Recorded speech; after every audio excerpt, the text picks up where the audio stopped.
Good evening. Good evening. I'm sorry to call the hall to silence, but I just wanted to say a very warm word of welcome to everyone here in the room, in the theatre at the British Library, but also viewing online around the UK and around the world. Welcome to the BL.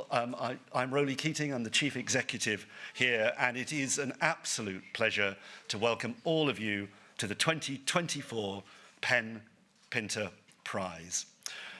As regular attendees of this event know, the British Library has been hosting this event since its inception in 2009, when it was founded by English PEN in honour of the great writer, author and playwright Harold Pinter, who was Vice President of English PEN. Now, here at the Library, we are proud for so many reasons to be associated with this prize, but one of the most personal for us is that it's our honour to host his archive here at the Library. Tens of thousands of documents, all of Harold's work, available in perpetuity for free for anyone to come into our reading rooms to read and study, enjoy and learn from. Now, there it is, truly a wonder of our collection. And among those papers are handwritten notes that were written for Harold's Nobel Prize in Literature, the speech he gave when he received it. And in a way, the words he spoke then are the foundation of this annual prize. It is given annually to a writer who, in Harold's words, casts an unflinching, unswerving gaze on the world, and who shows a fierce intellectual determination to define the real truth of our lives and our societies.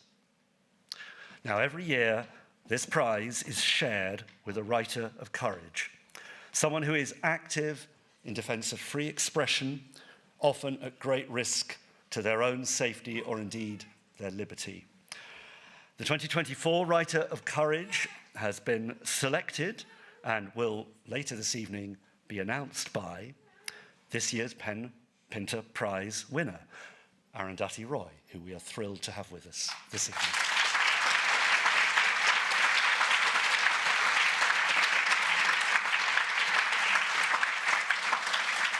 But Arundhati, before we welcome you to the stage, please could I introduce, just to say a few words, the Director of English PEN, Daniel Gorman. Daniel.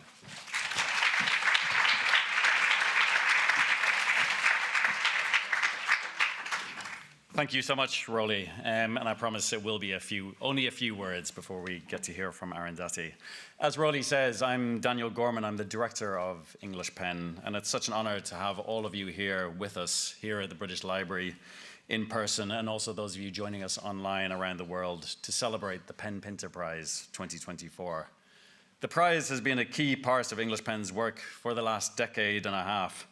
And in many ways, it feels like it embodies the foundational spirit of the PEN movement, writer-to-writer solidarity.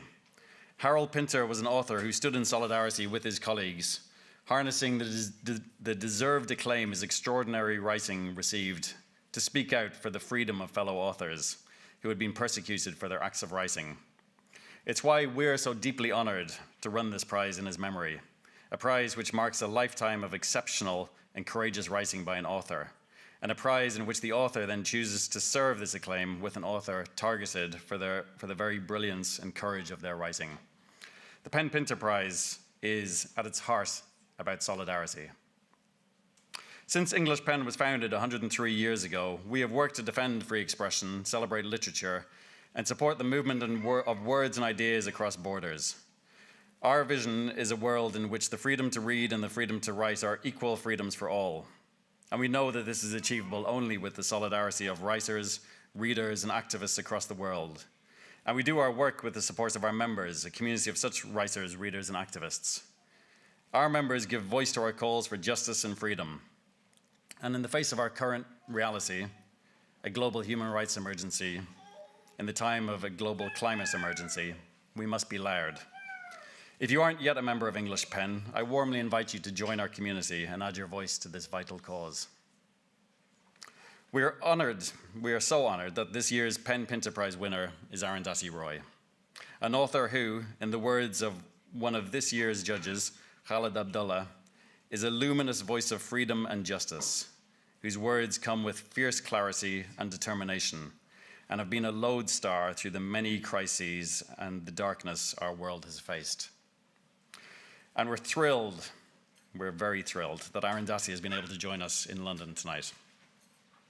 And now, before Arundhati announces the Right of Courage 2024 and delivers her address, it's my pleasure to invite the author and founder of the PEN Pinter Prize, Lady Antonia Fraser, to present Arundhati Roy with the 2024 prize, and, as is tradition, a special piece from writer and cartoonist Martin Rowson. So Arundhati, could I invite you to say a few words to Lady Antonia? And we'll do it, just from here. Thank you.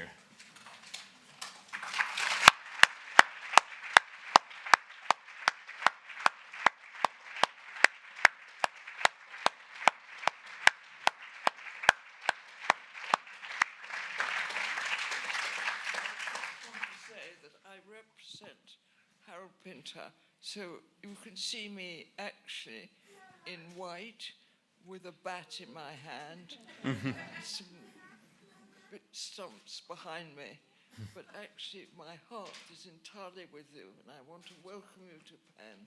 We're all thrilled with your winning and absolutely delighted, and personally I'm delighted to meet you. Thank you very much for coming.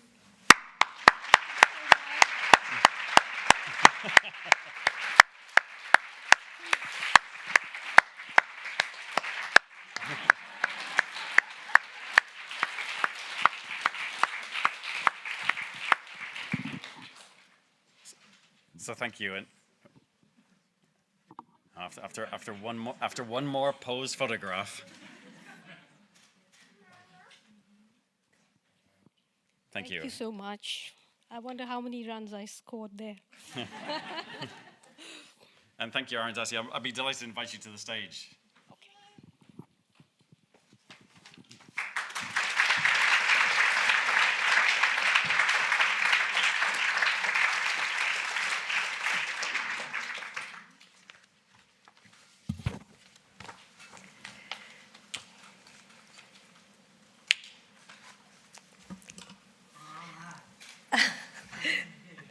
Thank you. I'm going to just read out my speech. I thank you, members of English PEN and members of the jury, for honoring me with the PEN Pinter Prize. And I'd like to begin by announcing the name of this year's Writer of Courage, who I've chosen to share this award with. My greetings to you, Allah Abdul Fattah, Writer of Courage, and my fellow awardee. We hoped and prayed that you would be released in September, but the Egyptian government decided that you were too beautiful and too dangerous a thinker to be freed yet. But you are here in this room with us. You are the most important person here. From prison, you wrote, I quote, "My words lost any power, and yet they continue to pour out of me. I still had a voice, even if only a handful would listen." Unquote. We are listening, Allah, closely. Greetings to you too, my beloved Naomi Klein, friend to both Allah and me. Thank you for being here tonight. It means the world to me. And greetings to all of you gathered here, as well as to those who are invisible perhaps to this wonderful audience, but as visible to me as anybody else in this room. I'm speaking of my friends and comrades in prison in India, lawyers, academics, students, journalists, Omar Khalid, Gulfisha Fatima, Khalid Saifi, Sharjeel Imam, Rona Wilson, Surendra Gadling, Mahesh Raut. I speak to you too, my friend Khurram Parvez, one of the most remarkable people I know. You've been in prison for 3 years. and you too, Irfan Mehraj, and to the thousands incarcerated in Kashmir and across the country whose lives have been devastated. When Ruth Borthwick, chair of English PEN and of the Pinter panel, first wrote to me about this honor, she said, "The PEN Pinter Prize is awarded to a writer who has sought to define, quote, the real truth of our lives and our societies through unflinching, unswerving, fierce intellectual determination." That's a quote from Harold Pinter's Nobel Prize acceptance speech. The word unflinching made me pause for a moment because I think of myself as someone who's almost permanently flinching. I would like to dwell a little on the theme of flinching and unflinching, which may be best illustrated by Harold Pinter himself. And I quote, "I was present at a meeting at the US Embassy in London in the late 1980s. The United States Congress was about to decide whether to give more money to the Contras in their campaign against the state of Nicaragua. I was a member of a delegation speaking on behalf of Nicaragua, but the most important member of this delegation was a Father John Metcalf. The leader of the US body was Raymond Seitz, then number 2 to the ambassador, later ambassador himself. Father Metcalf said, "Sir, I am in charge of a parish in the north of Nicaragua. My parishioners built a school, a healthcare center, a cultural center. We have lived in peace. A few months ago, a Contra force attacked the parish. They destroyed everything, the school, the health center, the cultural center. They raped nurses and teachers, slaughtered doctors in the most brutal manner. They behaved like savages. Please demand that the US government withdraw its support from this shocking terrorist activity." Raymond Seitz had a very good reputation as a rational, responsible, and highly sophisticated man. He was greatly respected in diplomatic circles. He listened, paused, and then spoke with some gravity. "Father," he said, "let me tell you something. In war, innocent people always suffer." There was a frozen silence. We stared at him.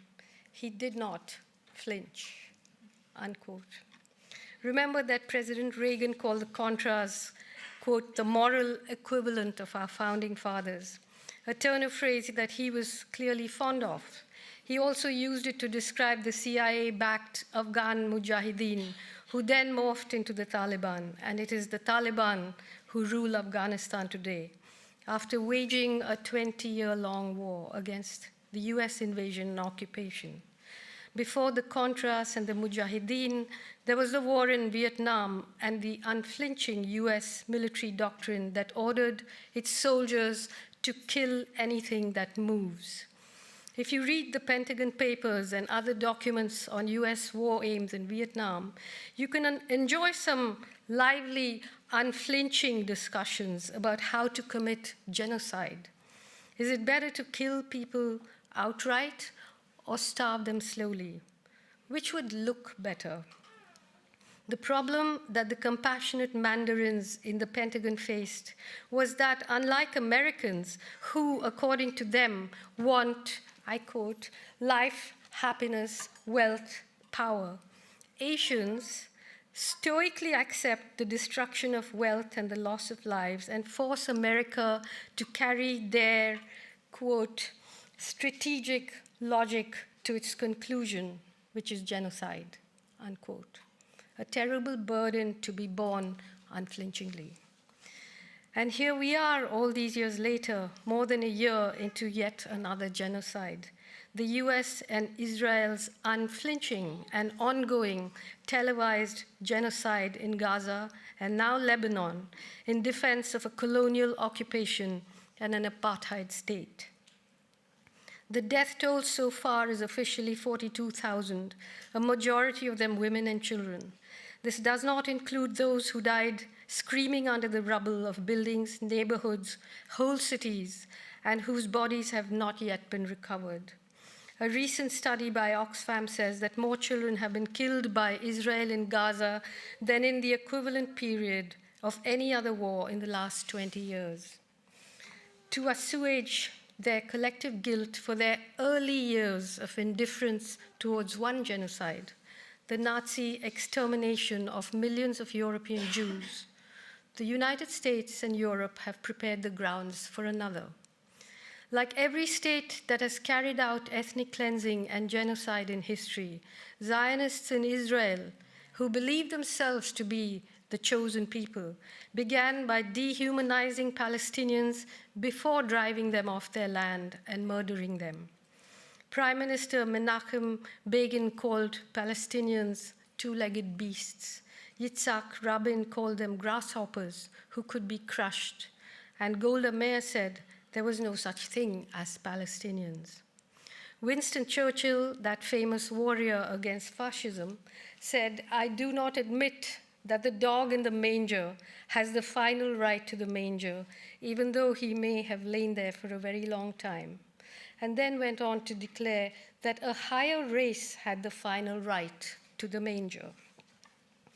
Once those two-legged beasts, grasshoppers, dogs, and non-existent people were murdered, ethnically cleansed, and ghettoized, a new country was born. It was celebrated as a land without people for a people without a land.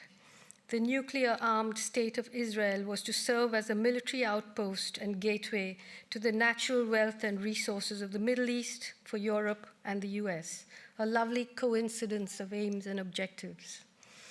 The new state was supported unhesitatingly and unflinchingly, armed and bankrolled, coddled and applauded, no matter what crimes it committed.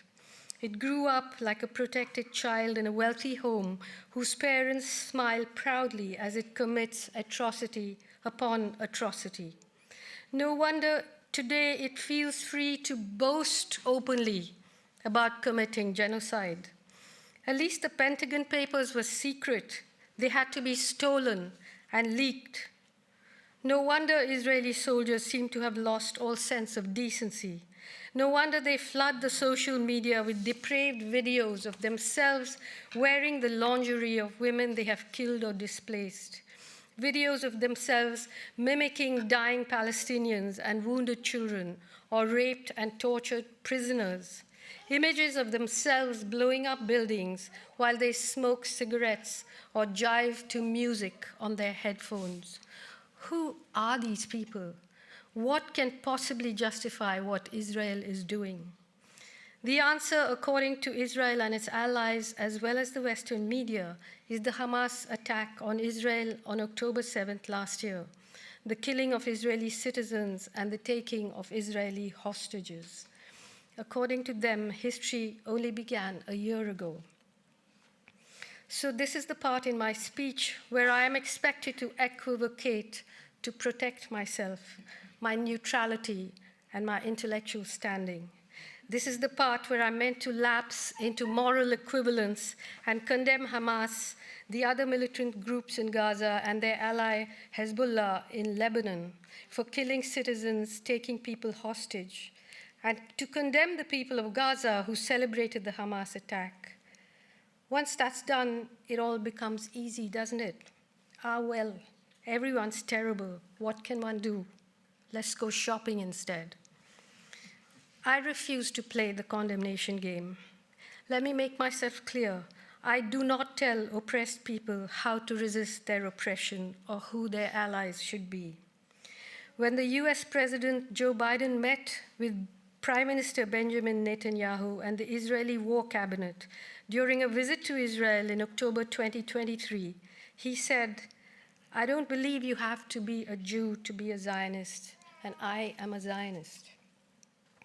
Unlike President Joe Biden, who calls himself a non-Jewish Zionist and unflinchingly bankrolls and arms Israel while it commits its war crimes, I'm not going to declare myself or define myself in any way that is narrower than my writing. I am what I write.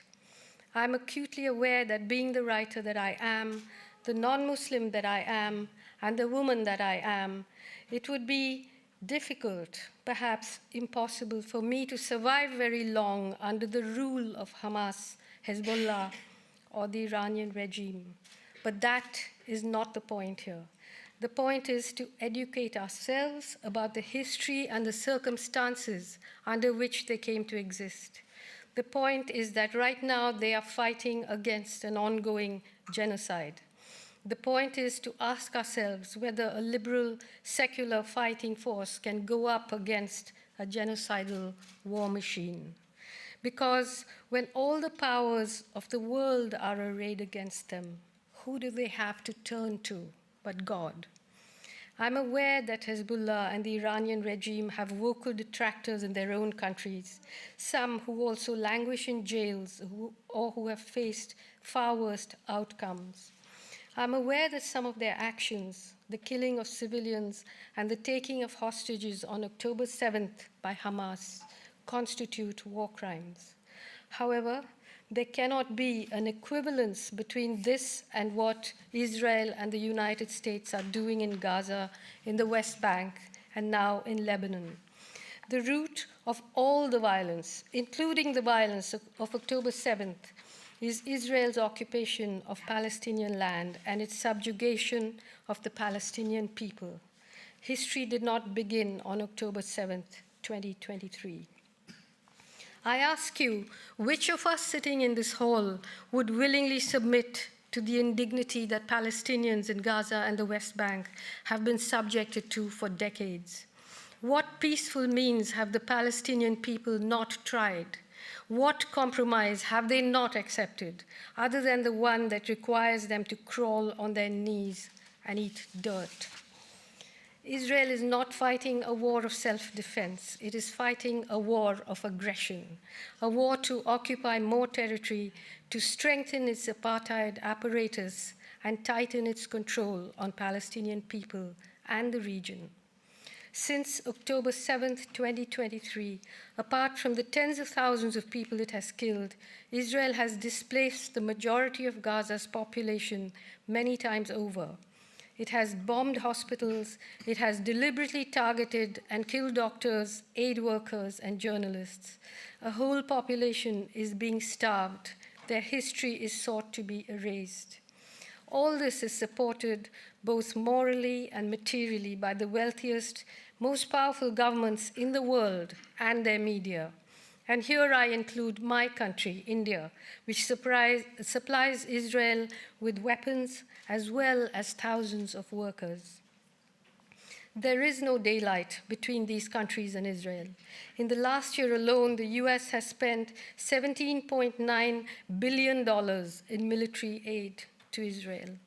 So let us once and for all dispense with the lie about the US being a mediator, a restraining influence, or as Alexandria Ocasio-Cortez, considered to be on the extreme left of mainstream US politics, put it, working tirelessly for a ceasefire. A party to the genocide cannot be a mediator. Not all the power and money, not all the weapons and propaganda on earth can any longer hide the wound that is Palestine, the wound through which the whole world, including Israel, bleeds. Polls show that a majority of the citizens in the countries whose governments enable the Israeli genocide have made it clear that they do not agree with this. We have watched the marches of hundreds of thousands of people, including a young generation of Jews who are tired of being used, tired of being lied to. Who would have imagined that we would live to see the day when German police would arrest Jewish citizens for protesting against Israel and Zionism and accuse them of anti-Semitism? Who would have thought that the US government would, in the service of the Israeli state, undermine its cardinal principle of free speech by banning pro-Palestine slogans? The so-called moral architecture of Western democracies, with a few honorable exceptions, has become a grim laughingstock in the rest of the world. when Benjamin Netanyahu holds up a map of the Middle East in which Palestine has been erased and Israel stretches from the river to the sea, he is applauded as a visionary who's working to realize the dream of a Jewish homeland. But when Palestinians and their supporters chant, "From the river to the sea, Palestine will be free," they are accused of explicitly calling for the genocide of Jews. Are they really? Or is that a sick imagination projecting its own darkness onto others? An imagination that cannot countenance diversity, cannot countenance the idea of living in a country alongside other people, equally with equal rights, like everybody else in the world does. An imagination that cannot afford to acknowledge that Palestinians want to be free, like South Africa is, like India is, like all countries that have thrown off the yoke of colonialism are, countries that are diverse, deeply, maybe even fatally flawed, but free. When South Africans were chanting their popular rallying cry, "Amandla, power to the people," were they calling for the genocide of white people? They were not. They were calling for the dismantling of the apartheid state, just as Palestinians are. The war that has begun now will be terrible, but it will eventually dismantle Israeli apartheid. The whole world will be far safer for everyone, including for Jewish people, and far more just. It will be like pulling an arrow from our wounded heart. If the US government withdrew its support of Israel, the war could stop today. Hostilities could end right this minute.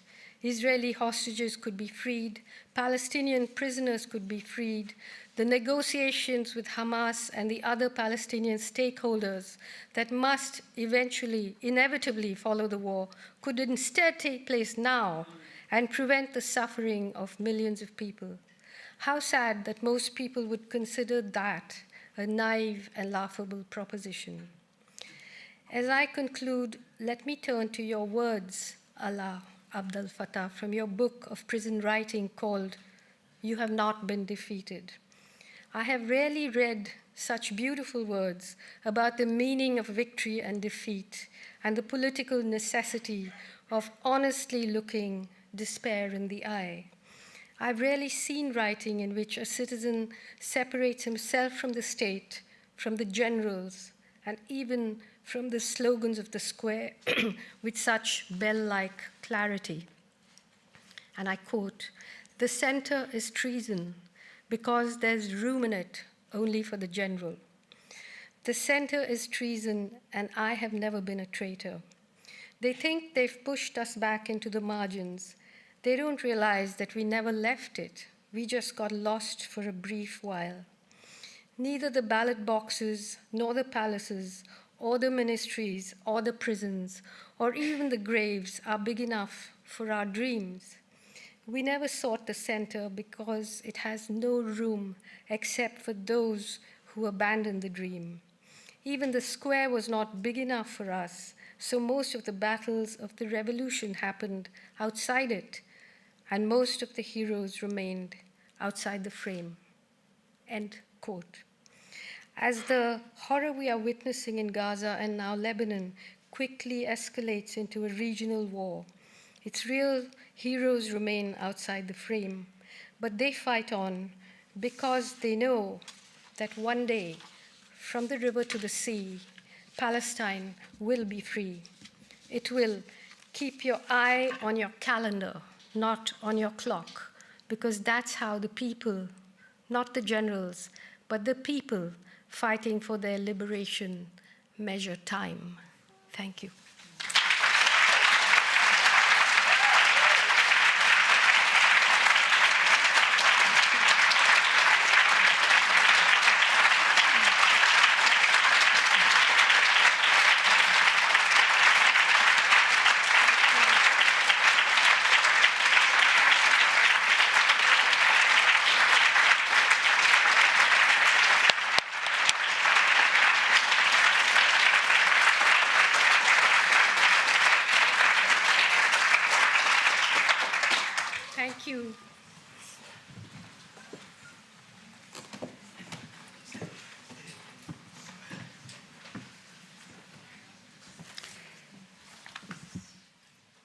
Thank you so much, Arundhati, for your very powerful words.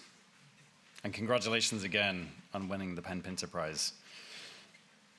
And as PEN, we are so deeply moved that you've chosen to share the prize this year with Ella Abdallasaid, a writer whose unjust detention English PEN and PEN centres around the world have campaigned for, well, against his unjust detention with his family, many of whom are with us in London this evening. As Arundhati said, Allah should be with us here in person this evening, but he can't be. And so to accept this award on his behalf and to speak about Allah and his work, I am really pleased and thrilled to be able to welcome Lina Attallah, the journalist and founding editor of Mada Masr, a Cairo-based independent media platform where Allah has published many of his writings. And she is a dear friend of this year's PEN Pinter Writer of Courage, Ella Abdallasaid. So please join me in welcoming Lina to the stage.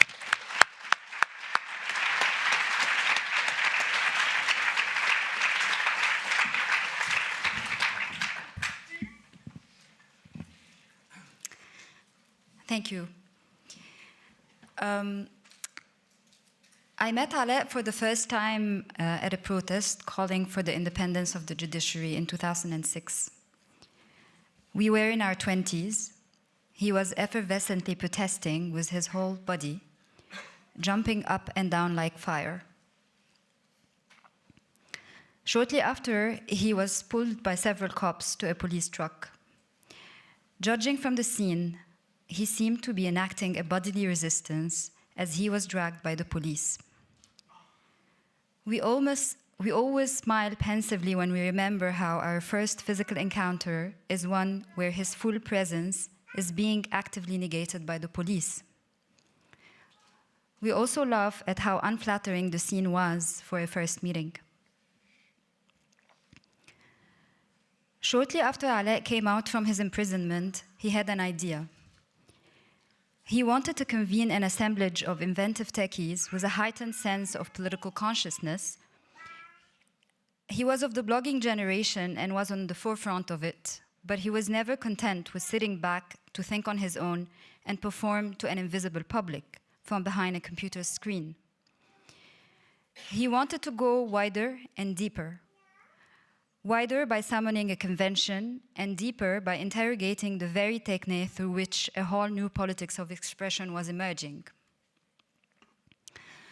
He wanted to test what it means to work with tech tools to open up channels of knowledge-making, ideating, and developing discourse. The quest was political, the facade technological, the approach philosophical. We convened techies from across the Arab world, who are also artists, organizers, artists, and thinkers. It was our first encounter with how to think and organize intersectionally, with how to break categories open and smuggle their substance from one to the other.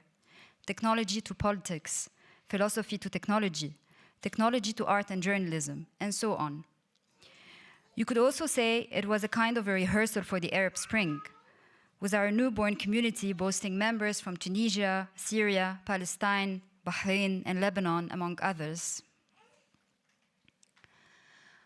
When the Tunisian revolution erupted in December 2010, I was with Alaa in Pretoria, South Africa. He had then moved there to work with localization software, a technology he was quite militant about. He wanted to see an internet where Arabic content flowed seamlessly as though it was its native language, the internet being, back then, a possible site for an embodied universality. I cut my trip short to rush back home, get a visa, and go to Tunisia, but the wave of Arab revolutions was moving faster than flights, and Egypt's own revolution broke out on January 25th. At that point, I was beaten by the police, who broke my glasses. I wrote to Alaa that day about how he had missed an unflattering scene of me being beaten up and losing a shoe, and most importantly, my glasses, and my vision with them. But we agreed that something new was emerging in the blur. A few days later, Alaa would pack and come back home. At the time, home was Tahrir Square. Days after, the president had fallen, the government had fallen, the parliament had fallen, and the constitution had fallen. I met Alaa in Tahrir. He had a list on a draft paper that he was crossing out. Revolutionary change was a laundry list in Alaa's hands. He was striking out items and writing out new ones that now needed attention. What comes next is yet another formidable presence, not confined to protest squares.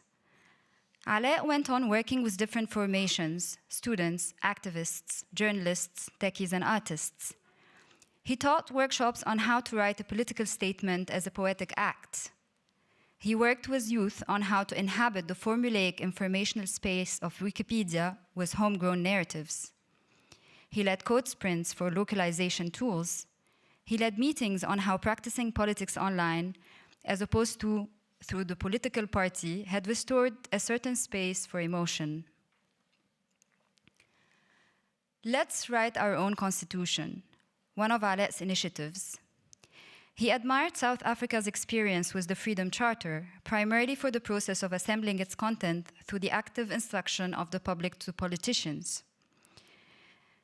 Rescuing democracy from its representational reductionism, he was dreaming of smuggling Kliptown's democratic experiment to Egypt, where people clustered in communities would convene to write parts of a proposed new collective imagined constitution. Its content aside, he had his eyes on how this form of convening, of coming together, would affect the outcome.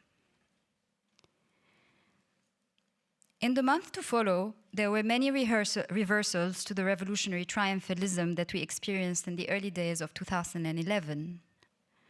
But the ultimate reversal was in 2013, the military coup. By then, my newspaper's management had decided to pull out our funding as an act of censorship. I became jobless alongside 25 journalists and colleagues.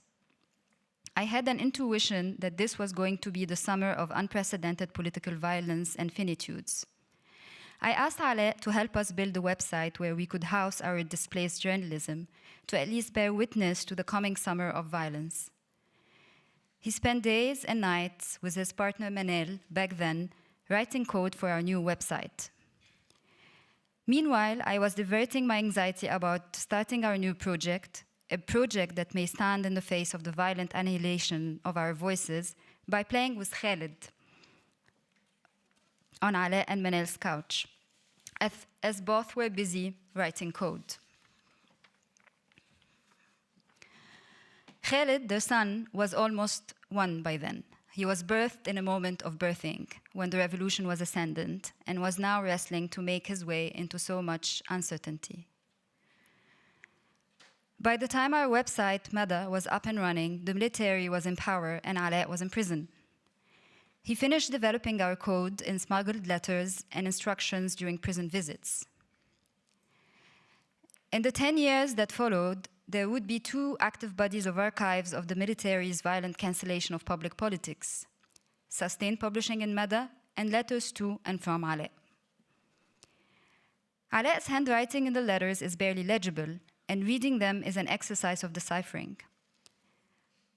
Sometimes I do it with a common friend who also sends and receives letters from him. The exercise reminds me of an eerie image described by Frantz Fanon from 1954 of Algerians trying to tune to the jammed transmission of the revolutionaries of Radio Free Algeria.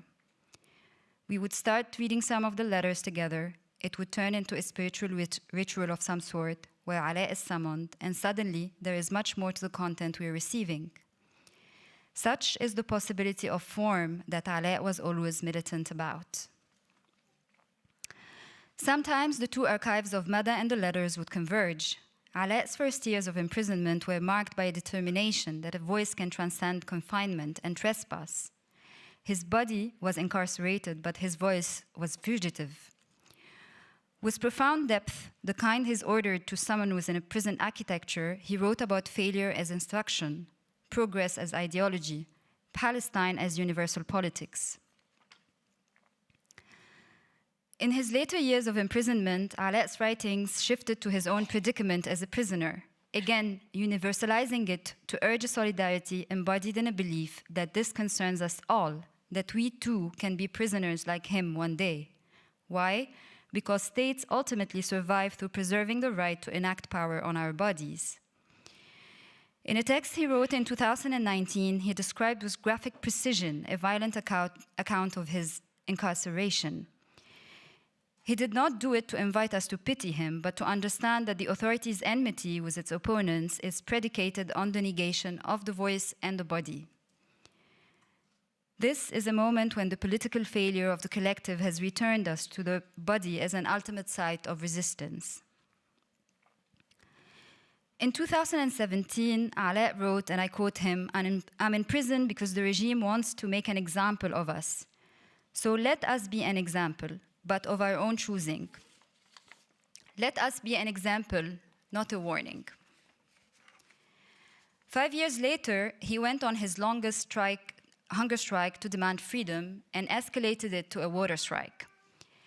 He survives an imminent death in a moment he movingly describes in a letter. He's woken up from unconsciousness to find himself in the arms of his cellmates, some looking at him with eyes terrified by yet another possible loss. Some held his head with care, others held his back. He put it in words and an image was born.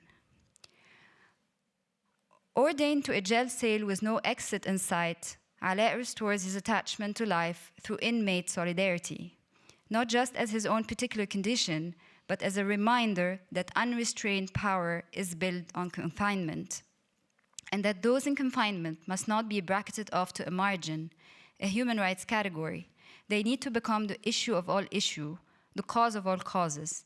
And for this to happen, there needs to be solidarity. Today, his mother, Layla Swift, is on hunger strike for him. Today is day 11, because 11 days ago, Ala actually completed his latest prison sentence of 5 years, but still has not been released. At the end, sometimes in the 1930s, Bertolt Brecht orated a speech to an anti-fascist gathering in which he spoke about the courage of recognizing the truth when it's hidden, the skill to turn it into something we can fight with, the cunning of finding in whose hands to put it and spread it. Through years of a friendship I'm so privileged to have with Ala, I witnessed his digging into origins like a philosopher, turning his findings into political artifacts for organizing and mobilizing like a politician, and then essentially putting it all in our hands in codes, letters, and articles like an orator. Ala is a friendship that unleashes political imagination. He's a pedagogy that keeps giving through words and silence. He's the ghost of spring past. He's the absentee we should all summon to presence. Thank you very much.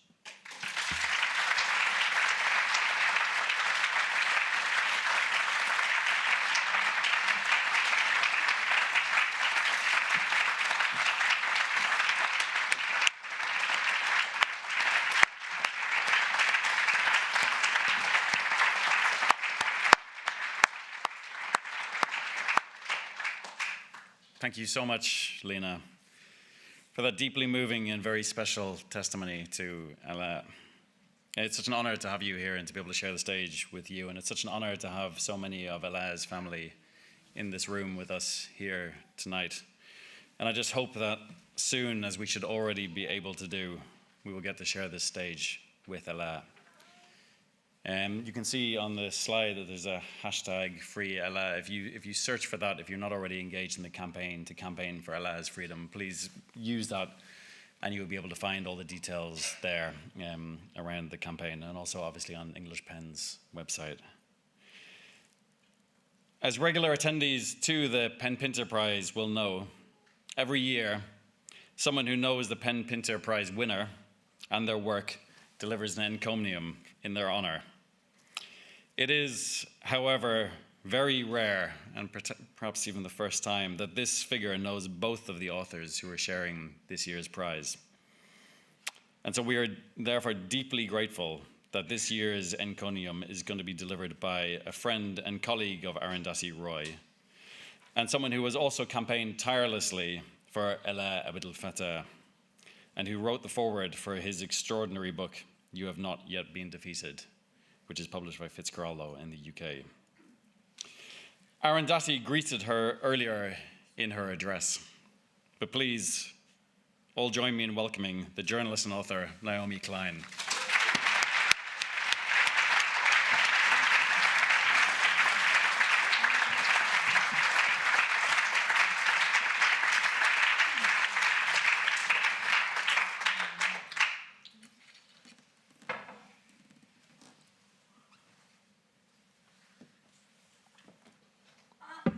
Arundhati, Lena, your titans.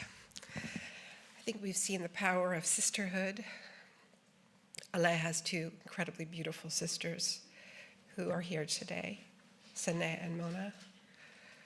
I think the power of sisterhood is so incredible. Arundhati, my love, my hero, my friend. There are few activities that I enjoy more than praising you. Under normal circumstances, I would be more than happy to spend all my time on stage recalling favorite characters in your gorgeous novels, reminding all of us of some of your greatest one-liners. And no, I'm not talking about the ones about another world breathing that were the email signatures of half the people we knew in the early 2000s. I'm not even referring to the pandemic as a portal, those words that pierced the early shock of COVID-19 and helped so many of us to grasp that this cataclysm was going to take us somewhere new and different, and that we had urgent choices to make about what we wanted to bring with us on that journey. I'm talking about deeper Arundhati cuts, lesser known framings that also helped us get our bearings and keep our wits when history started to move in fast forward. Like after 9/11, when George W. Bush declared, "You are either with us or with the terrorists," and Arundhati reminded us that we did not have to choose between a malevolent Mickey Mouse and the mad mullahs, that all the beauty on earth existed between those poles. Or when US fighters, I'll just take credit for all your lines, or when US fighter jets pummeled Afghanistan with bunker busters and then followed up by airdropping packets of food, and Roy described the display as brutality smeared in peanut butter and strawberry jam.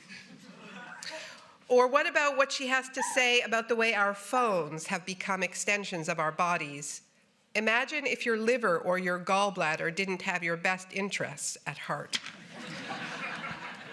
Or her scathing take on middle-class professionalized environmentalism, which she says asks the question, how do we change without changing?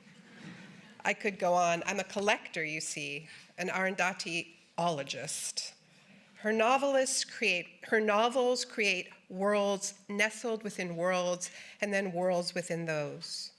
The characters in The Ministry of Utmost Happiness embody and inhabit the riotous, uncontrollable diversity that Roy has for so long been trying to defend against the dull, monocrop twins of global capitalism and ethno-nationalism.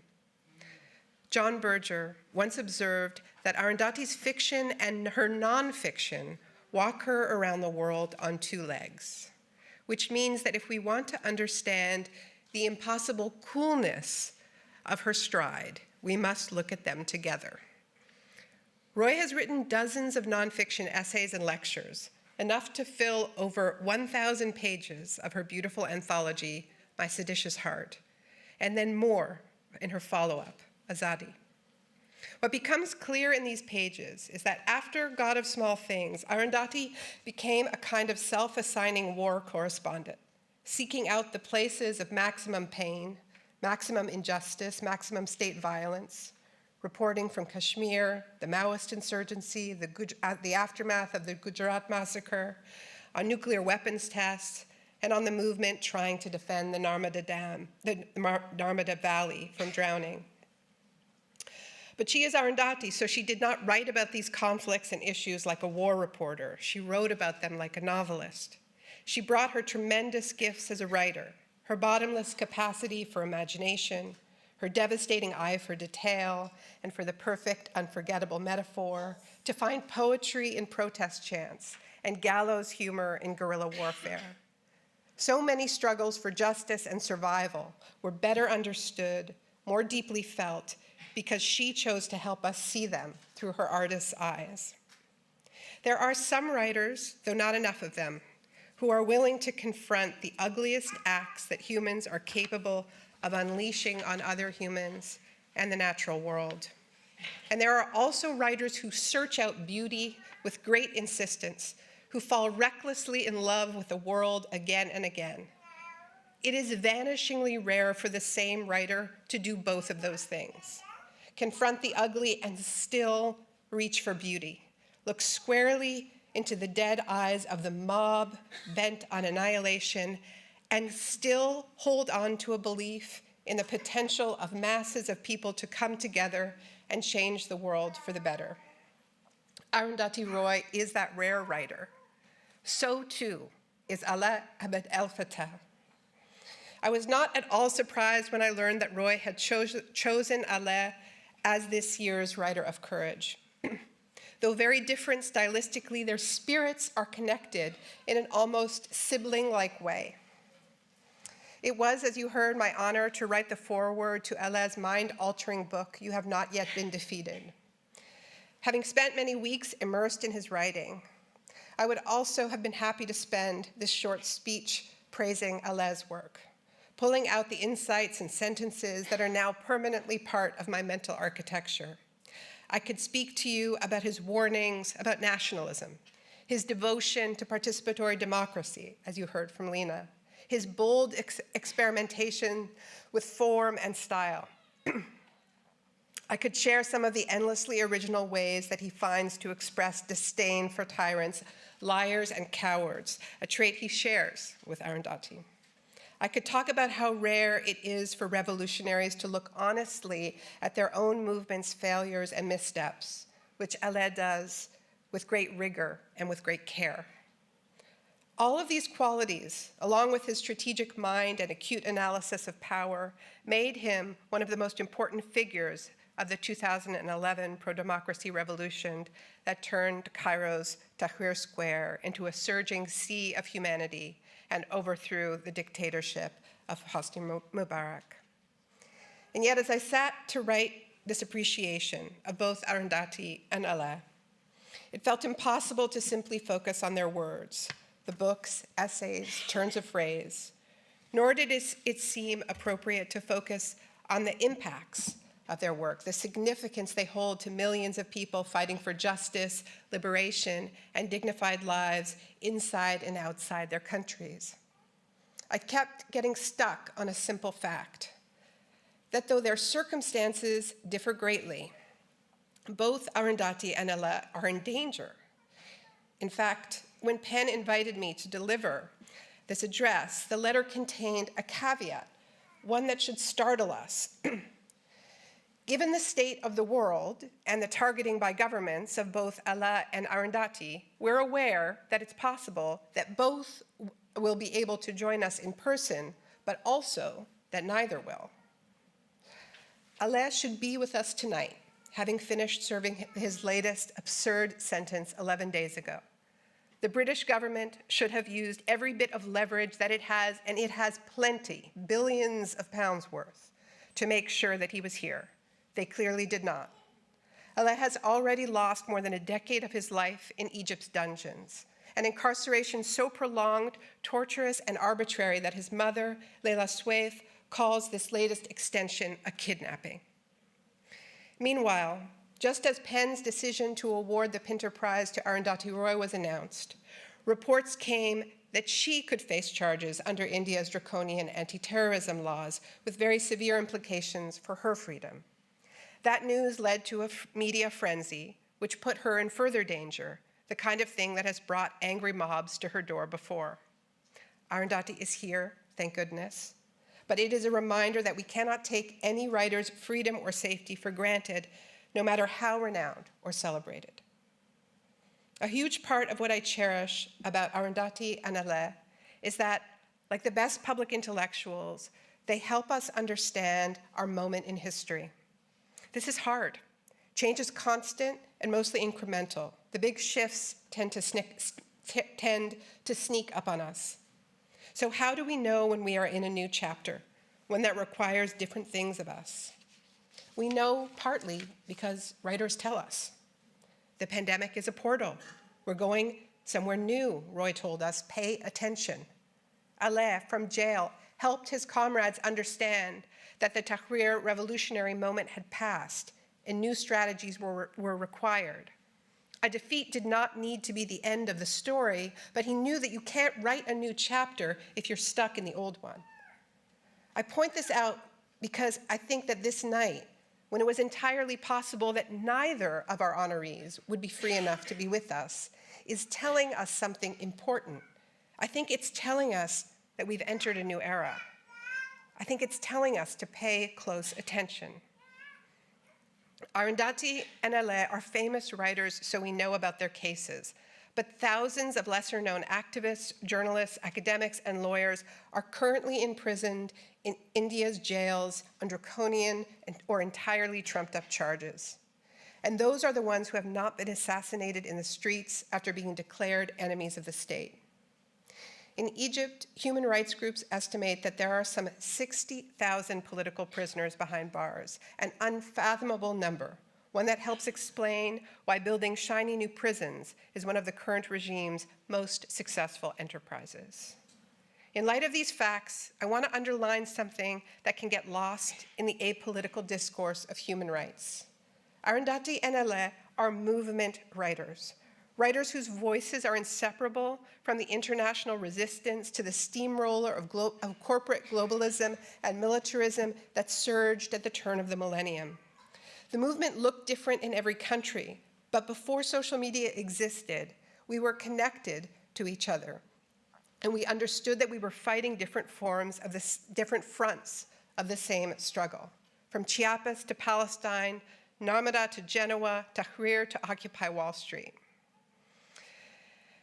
This was the other world. This was the other world that Arundhati could hear breathing on a quiet day. The world and the worlds that were always there. I point this out because the state repression and harassment that these two writers face cannot be pried apart from the repression of the movements they helped build and that built them. Nor can the repression of these movements be pried apart from the fascistic political forces that are currently rising globally to fill their vacuum, filling it with hate-filled ideologies that feed off legitimate anger at elites but systematically redirect that anger towards the most vulnerable people in our respective societies, particularly at migrants who have been displaced by the wars, climate disasters, and policies of economic immiseration that our global movements tried very hard to stop. As multinational corporations rearranged India in their image, Arundhati Roy described it as, quote, the most successful secessionist struggle ever waged, the secession of the middle and upper classes to a country of their own, somewhere up in the stratosphere where they merge with the rest of the world's elite. This kingdom in the sky, she wrote, is a complete universe in itself, hermetically sealed from the rest of India. But it's not just India, of course. That successful secession is all of our world now. And a world like that needs a lot of jails. It needs all kinds of weapons. It needs iron domes, and not just in Israel, but everywhere. Writers with compulsions to tell the truth, not so much. In fact, there is a special kind of pure distilled hatred that fascists and tyrants reserve for the people who see them, truly see them, or rather see through them. And not only see through them, but represent a true alternative to them, a politics built on love, solidarity, and an open-armed embrace of the magnificence of our differences. At English Pen, you know that writing is always dangerous business somewhere. That's why you exist, to champion the pen over the gun and the prison cell. But as we honor these two writers who are both at escalating risk from countries where the jails and morgues are crowded with other truth tellers, we must contend with the reality that we have entered a brazen stage of state violence, and nowhere more so than in Palestine. According to the Gaza Ministry of Health, the total number of journalists killed in Gaza in the past year has reached 176, with 32 journalists in prison. Just a few days ago, an Israeli strike murdered the 19-year-old Palestinian journalist Hassan Hamad in his home in the Jabalia camp in North Gaza. His remains were reduced to a shoebox. His colleagues shared a WhatsApp message that he had received. It said, quote, "Listen, if you continue spreading lies about Israel, we'll come for you next. This is your last warning." Yesterday, Israel shot and killed Al-Aqsa TV photojournalist Mohammed Al-Tanani. Al Jazeera's Fadi Al-Wadi was shot in the neck, also yesterday. So if you don't mind, tonight's encomium is for Arundhati and for Aleh. It is also for Hassan and Mohammed and Fadi and so many others who believed so fiercely in the power of witnessing that they risked everything to shake us into action. None of this is safely over there. In North America, solidarity with Palestine is costing jobs and reputations. Students and professors calling for divestment have been brutalized on their campuses. Climate activists in this country are getting multi-year sentences for trying to peacefully raise the alarm about the kinds of cataclysmic storm that is bearing down on Florida as we meet. And just a few weeks ago, anti-migrant pogroms broke out in the streets of your major cities. We are all inside this dangerous new chapter, all connected to each other. There is fear in that, and there is strength too. It means there are many new alliances to make, new solidarities to forge, new strategies to devise, and new courage to find. Because as Aleh's words always remind us, we have not yet been defeated. Thank you.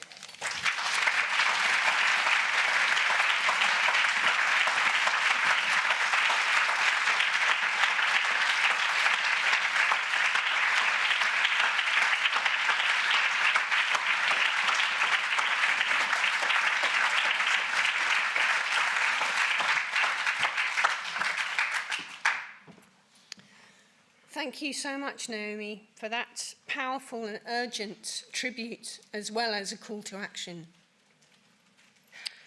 I'm Ruth Borthwick, the chair of English PEN, and it's my joy and honour to also be the chair of the jury that awarded the PEN Pinter Prize to Arundhati.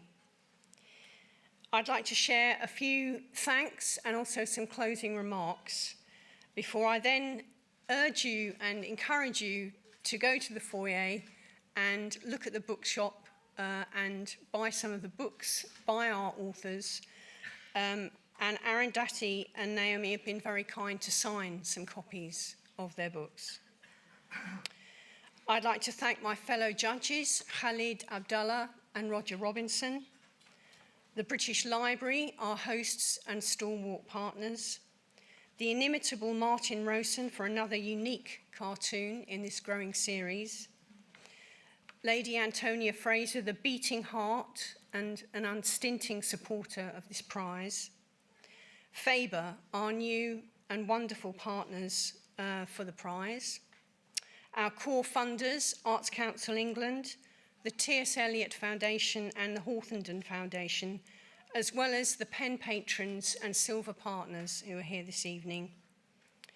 Also, the brilliant English PEN team. I want to pay particular thanks to Zoe Sadler and Kat Lucas, who have worked tirelessly on this prize. Thank you so much.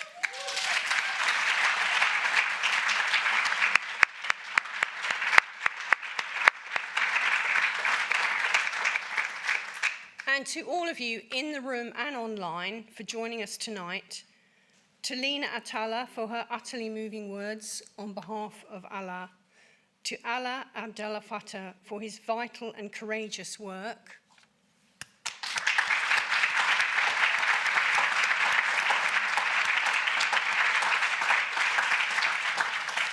And finally, to Arundhati Roy. Please stand up, Arundhati.